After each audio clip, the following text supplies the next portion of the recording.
En Primera de Juan, capítulo 2, versos 7 al 17, lo que hace el amor de Dios en nosotros. En Primera de Juan, capítulo 2,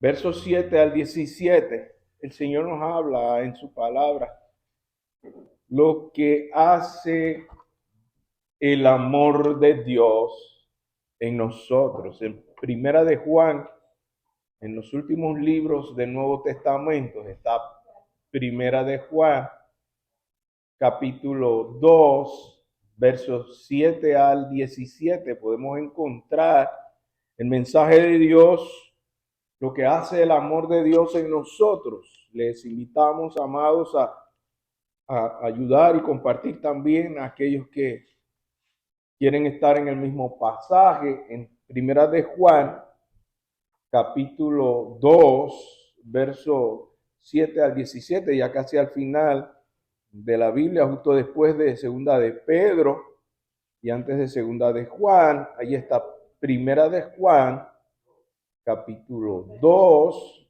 verso 7 al 17. Dice la bendita y preciosa palabra de Dios: hermanos, no os escribo un mandamiento nuevo, sino el mandamiento antiguo que habéis tenido desde el principio. Este mandamiento antiguo es la palabra que habéis oído desde el principio.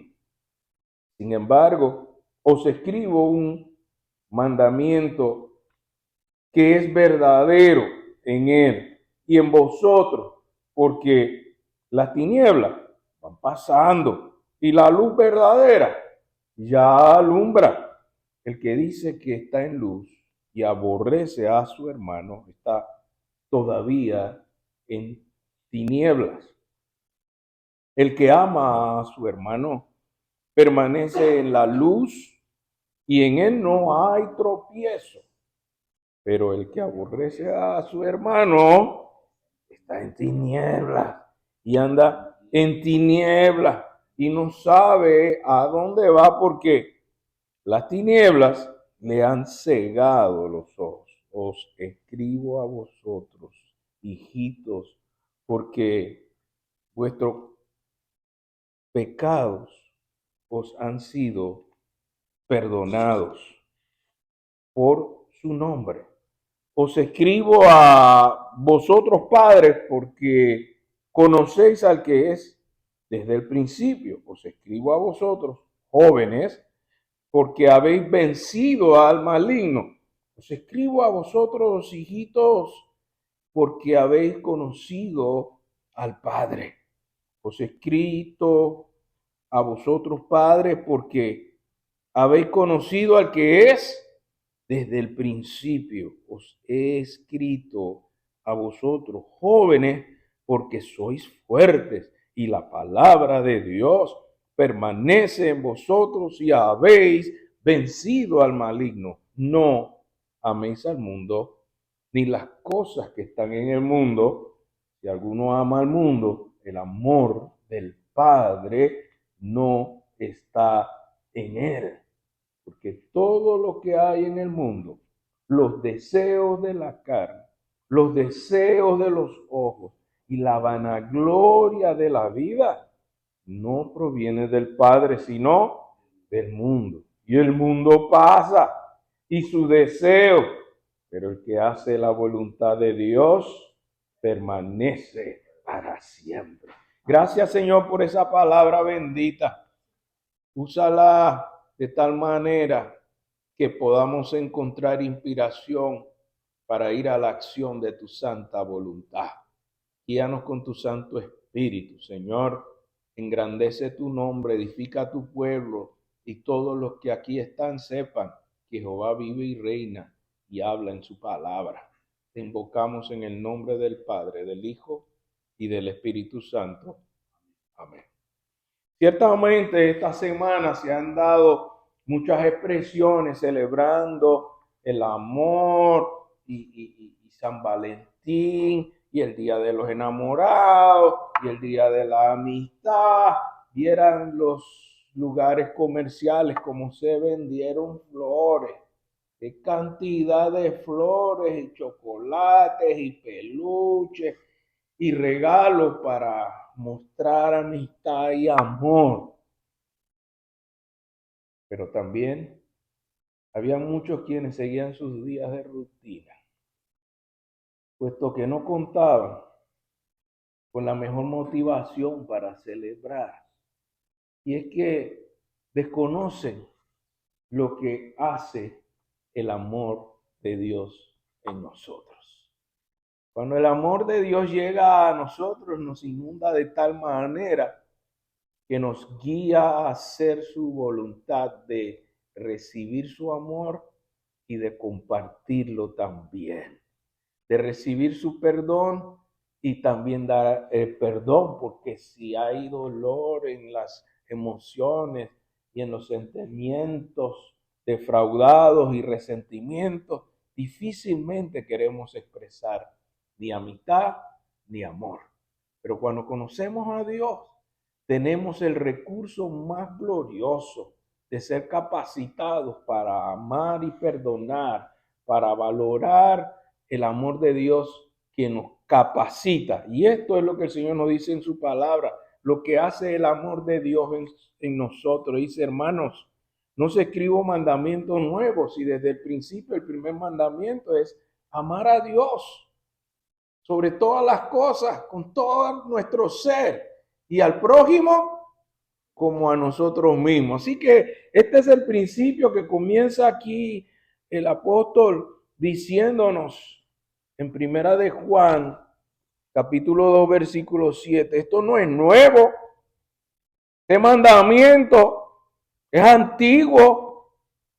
Desde que Dios mismo lo escribió en piedra a Moisés,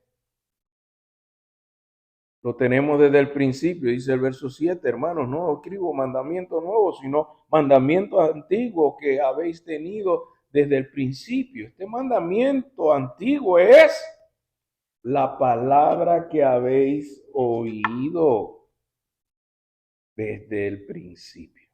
En el verso 8 entonces comienza a aclarar la eficacia del cumplimiento cuando llega Jesucristo.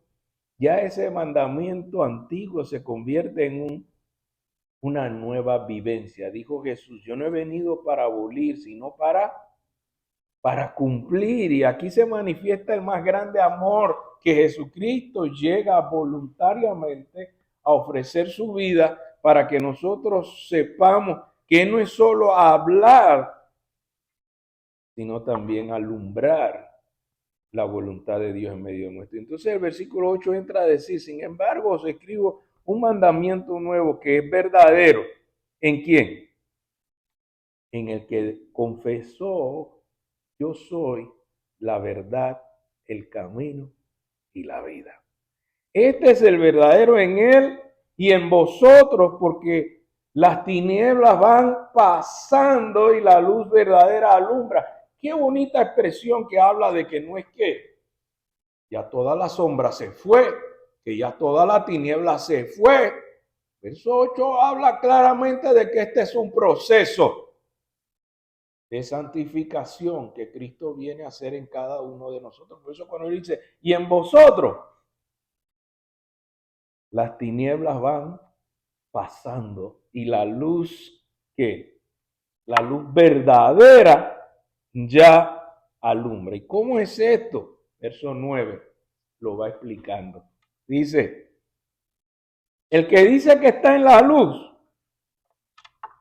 y aborrece a su hermano, está todavía en tiniebla. Por eso él habla de que la sombra va pasando, que las tinieblas van pasando, porque todavía está este proceso de ser capaces de amar y perdonar. Hermano, lo contrario de amar, o la palabra antónima, que significa el significado contrario, es aborrecer. Y muchos no entienden esta palabra. ¿Yo a quién aborrezco? Veamos su definición. ¿Qué es aborrecer? Para los que toman notas. sentir rechazo o repugnación con odio, tener odio y mirar con sumo disgusto a alguna persona o cosa, repito, que es aborrecer. Aborrecer es sentir rechazo o repugnancia con odio, tener odio y mirar con sumo disgusto a alguna persona o cosa. Me cae tan mal, no lo soporto. Son expresiones de aborrecer. No quiero saber nada de eso. Que ni se me acerque. Ese es aborrecer. Y esta expresión dice en el versículo 9, quien dice, el que dice que está en la luz y aborrece a su hermano, ¿está dónde? Está como todavía está en tinieblas. Por eso usted ve que el verso 8 dice, porque las tinieblas van pasando, porque todavía hay residuos, todavía hay resentimiento, todavía hay heridas que muchos no ven, pero que nos causan ese rechazo de hacer y aborrecer, porque hemos sido defraudados, hemos sido perturbados, hay heridas que no sanan si Cristo no las sana. Pueden ser emocionales, espirituales y pueden ser físicas. Pero esta experiencia con el amor de Dios es la que nos capacita y dice, esta luz verdadera ya alumbra cuando podemos superar el aborrecer al prójimo. La expresión hermano no necesariamente es un hermano, puede ser una hermana, puede ser un familiar, puede ser una pareja, puede ser un hijo, puede ser un vecino, puede ser un compañero de trabajo. La figura de hermano es el prójimo que dice el segundo más grande mandamiento, amarás a tu prójimo. Tú no quieres ser aborrecido. Entonces por eso el Señor manda en su palabra, ama también a tu prójimo como a ti mismo. Verso 10, evidencias de la luz. No es cuestión de hablar de la luz, es cuestión de alumbrar la luz que Cristo da. Y en el verso 10 la forma en que se expresa es clara y directa. Verso 10 de Primera de Juan capítulo 2 dice, el que ama a su hermano permanece en la luz y en él no hay tropiezo. Verso 11, pero el que aborrece a su hermano está en tinieblas y anda en tinieblas y no sabe a dónde va. ¿Por qué? Porque las tinieblas le han cegado los ojos. Y es esa ira, ese resentimiento que nos lleva a aborrecer y a esperar a hacer venganza cuando el Señor dice, mía es la venganza. Él tiene la justicia perfecta, la justicia de Dios no falla. Podemos poner eso en las manos de Dios y confiar en que hará su voluntad, permitir que su amor y su misericordia, perdonándonos como también nosotros, perdonamos a los que nos ofenden. Allí es donde está la luz. Cuando vivimos esta palabra, dice el Señor, este permanece en luz. Qué bueno que la palabra de Dios no da lugar para términos medios, pero sí nos está diciendo que es un proceso. Nada fácil, pero para Dios no hay nada imposible. Así que en el Señor podemos alumbrar esa luz que Él nos da. Verso 12, ¿a quién va dirigido? A la congregación, a los hermanos de mucha madurez espiritual, a los más jóvenes. Ya viene enfocando la dirección a quién está dirigido la palabra en el verso 12 de Primera de Juan, capítulo 2. Os escribo a vosotros, hijitos, obra que Dios le permitió al siervo trabajar y dirigir sus hijos espirituales, pero le llama hijito porque es una expresión de cariño, no de menosprecio. Así decía el hermano esta mañana de Tomás, dice Tommy, porque es una expresión de cariño, no es de desprecio. Y él habla como hijitos. Jesús usaba esta expresión también. el apóstol Pablo también usaba esa expresión, hijitos, porque vuestros pecados os han sido perdonados. ¿Por quién? Por su nombre. Y esto viene a colación porque lo que nos lleva a resistir, a amar a otras personas y, y evitar aborrecerla es el amor y el perdón que Dios nos da, hermanos. De esto se trata. Y por eso cuando los discípulos dicen, enséñanos a orar, él termina la oración modelo diciendo, y perdona nuestras ofensas,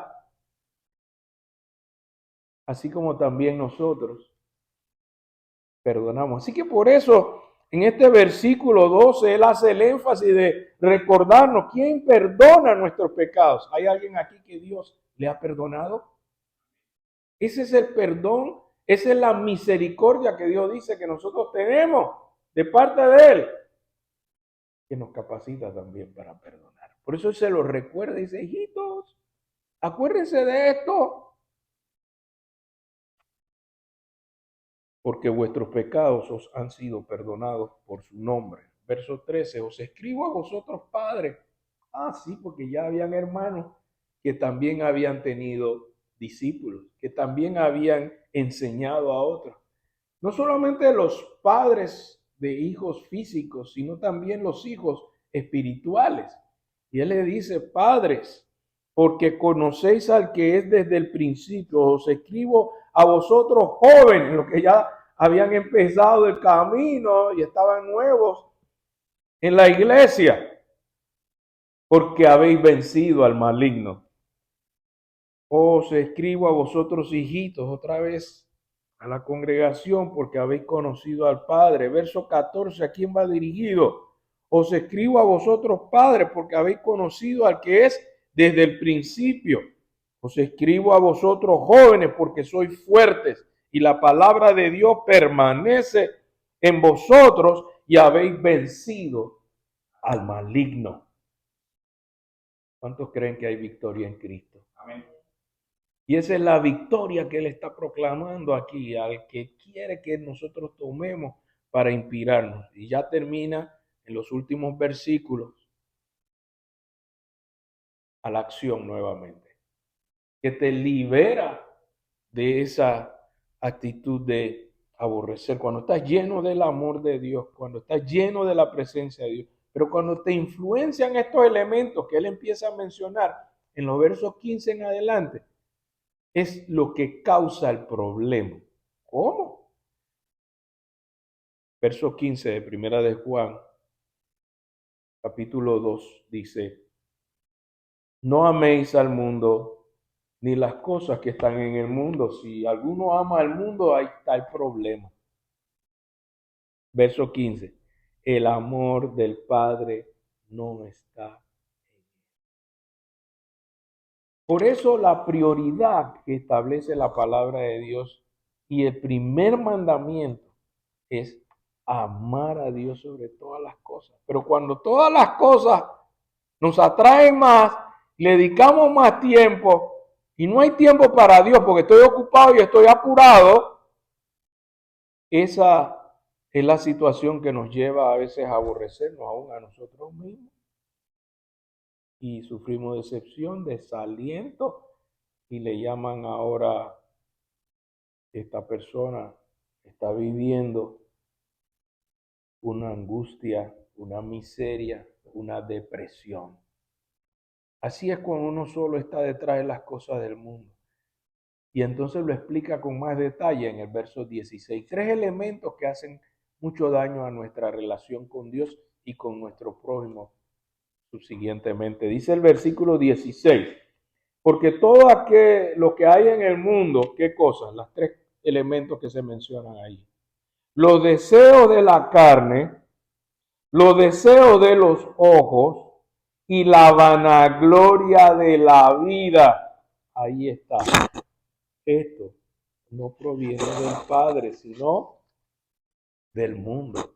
Estos elementos que rompen nuestra comunión con Dios y hacen difícil que podamos amar a nuestros semejantes Son los elementos que están constantemente siendo promovidos con grandes campañas de mercadeo, con grandes influencias de grupos, con grande influencia de nuestras emociones, nuestras propias concupiscencias, los deseos bajos de la carne, de los deseos de los ojos, de la vanidad, de alimentar el ego. Esa es la vanagloria.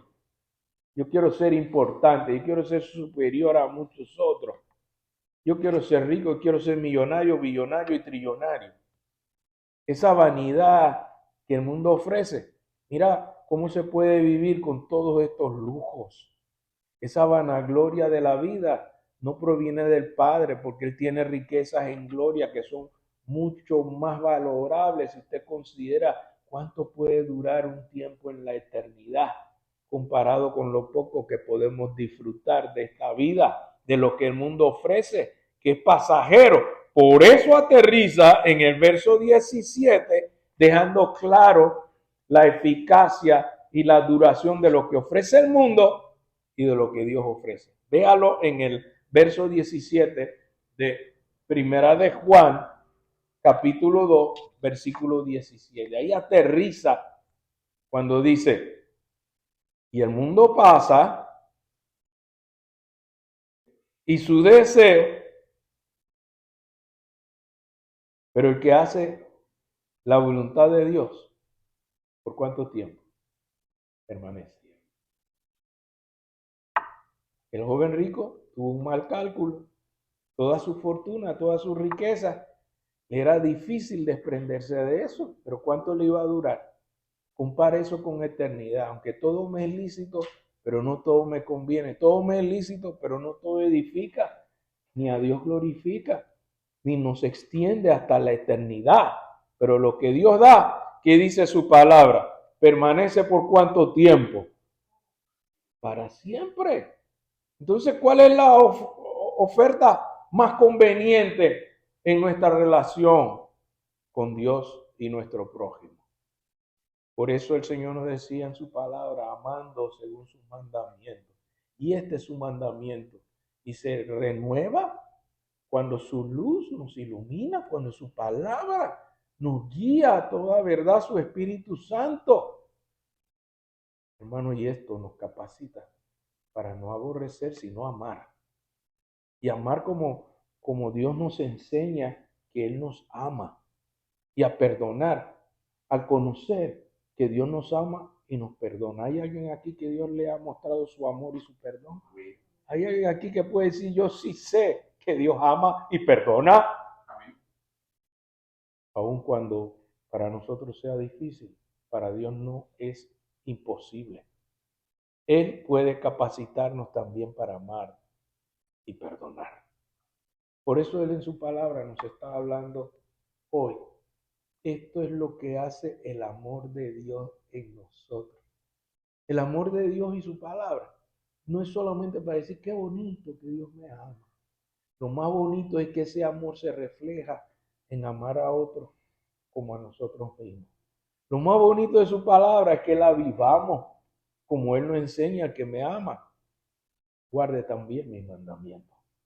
Y Él nos está hablando en esta mañana porque Él quiere que el mundo sepa lo que hace el amor de Dios en nosotros. ¿Cuántos aquí creen que hay mucha gente que necesita saber lo que hace el amor de Dios? Que no saben, por eso no tienen nada que celebrar el Día del Amor y la Amistad, porque no conocen el gran, inmenso amor de Dios que nos permite celebrar cuánto me ama Dios. Esto es digno de ser reconocido. Cuánto me ama y me perdona Dios.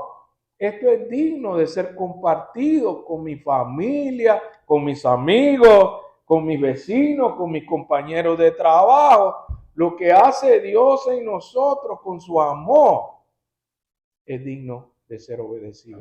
¿Cuántos consideran que debemos unirnos en este clamor, Señor?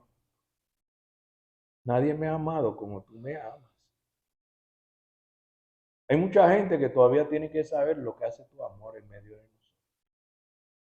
Señor, capacítame para hacer como tú nos dices en tu palabra.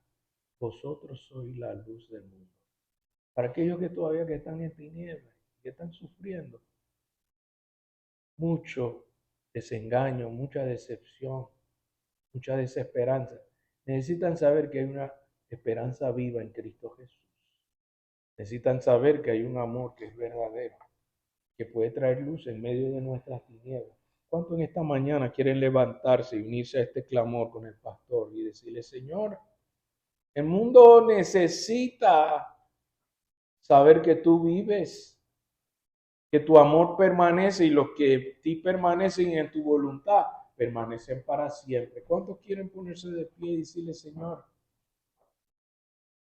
esto es digno de ser obedecido, de hacerlo, de cumplir tu mandato? No solo estar de acuerdo contigo, pero obedecerte, Señor. Necesitamos aprender a amar y perdonar como tú nos enseñas, aún siendo ofendido y burlado, tú clamabas, Padre, perdónalo porque no saben lo que hacen.